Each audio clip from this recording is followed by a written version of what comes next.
Hello बच्चों, let's read a given question. The question says an electron moves through a uniform magnetic field B bar equals to B naught I cap plus 2 B naught J cap Tesla at a particular instant of time.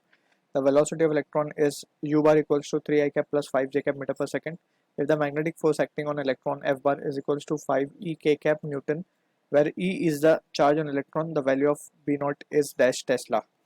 So इस question के लिए जो key concept we will be using is the concept of Lorentz force.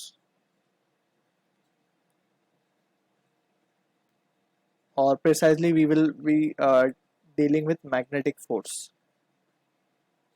ठीक है ना. Lorentz force में basically combination हो जाता है इलेक्ट्रिक और मैग्नेटिक फील्ड फोर्स का, बट यहाँ पे just we will be dealing with magnetic force which is given by the expression F is equals to Q V bar cross B बार.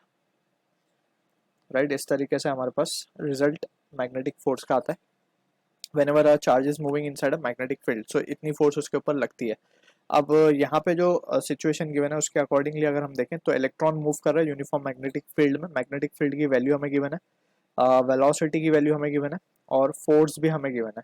हमें magnetic field B naught की value find करनी है. So we will be just writing it as 5 E K cap will be equals to Q, that is the charge on electron basically, और simply इसको हम E लिख सकते हैं. Right, and where E is the charge on electron, so E लिख दिया हमने यहाँ पे equals to V cross B करना है हमें. ठीक है ना. तो V bar cross B bar. अब V bar cross B bar को हम सेपरेटली कैलकुलेट कर लेते हैं बाय यूजिंग डिटरमिनेंट. तो इसको हम क्या लिख सकते हैं, डिटरमिनेंट की मदद से we will be calculating it I cap J cap K cap. I V के लिए हमें देखें तो इसमें गिवन है 3, 5 एंड 0.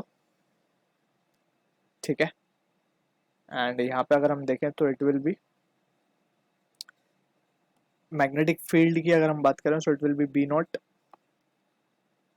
2 B naught 0. ठीक है.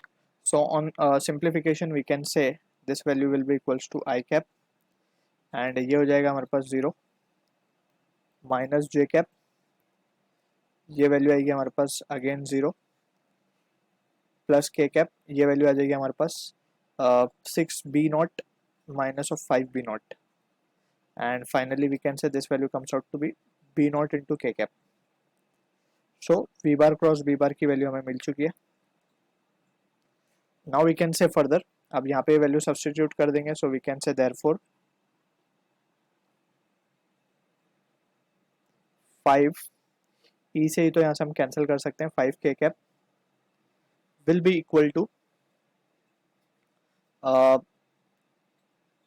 B not K cap. तो B नॉट की वैल्यू हमारे पास सिंपली आ रही है 5. So this is the answer for the question and it will be in Tesla. So I hope you understood the solution.